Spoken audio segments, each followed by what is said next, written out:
Hi, this is Cecelia from Tarot by Cecelia, and today is Tuesday, October 27th, 2020. The tarot card for today is the Four of Wands from the Muse Tarot by artist Chris Donnelly. I really love this deck. If you'd like to take a good look at it and everything that's involved in it, you can go to themusetarot.com and see the entire deck as well as what's in the guidebook, and I think you'll really enjoy it. Now, our card today. Remember yesterday I promised the freedom from those burdens, right? Yeah, maybe some stuff got done. This is a card of celebration. I think for many of us who, follow this kind of stuff, that what we may very well be celebrating is that depending upon where you are, what time of day it will happen, we will see Mercury retrograde, which has been in the intense sign of Scorpio. And believe me, it digs deep because in Scorpio it means transformation. And it's moving backward into Libra. And just a few short minutes later, we will see Venus, which has been feeling rather uncomfortable in the sign of Virgo, moving home into Libra as well. So that will help level out some of the energy, bringing a couple of, planets into Libra right now. And, I got to tell you, if all we celebrate is the energy shift, I think we will all enjoy it. Okay, at this point, we still have a little ways to go. Mercury doesn't go direct until next week. All right, a week from today on November the 3rd. And of course, we still have Mars retrograde until November 13th. But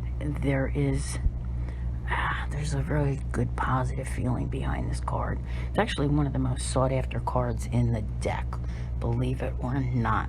And, that's because it represents all kinds of things, whether you're having a party or just something really good happens that feels good. I always like to say, your vibe attracts your tribe, right? Because this is about being with the people who get you, who you are, right?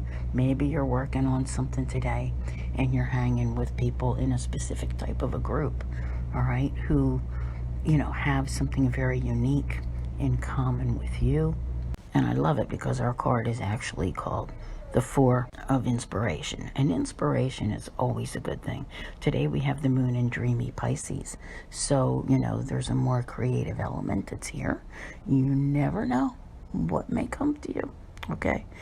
Granted, it's not the time to begin new things, but hey, when you have a really good idea or something that comes to you, write it down, because later in my book, it's November 20th, I have everything written down that I want to start looking at and doing, and that's the time. If Mercury treats you better than it treats me, then you can start a little sooner, maybe even as early as November the 8th, but I'm not that lucky.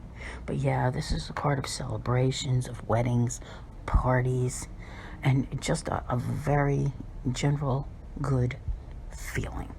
So I'm loving this as our card for today. I think you're going to see as we go along how this is all evolving. Very often this card is depicted as, I would call it like a portal to another dimension, to a better place, like in the Wizard of Oz, that type of thing, where you're following something and you're like, look what's ahead. Look where I'm going. So this is a good moment. And I always try to encourage everyone, not that you shouldn't think big, but not to focus on big, and to look at the whole picture and to appreciate the little things that come your way, because they are definitely there. And I don't care what kind of a day you're having or what is going on. If you pay attention to things that are happening around you, there is always something to celebrate. I want to thank you all very much for being here. I'll see you here again tomorrow. And as always, have a great day.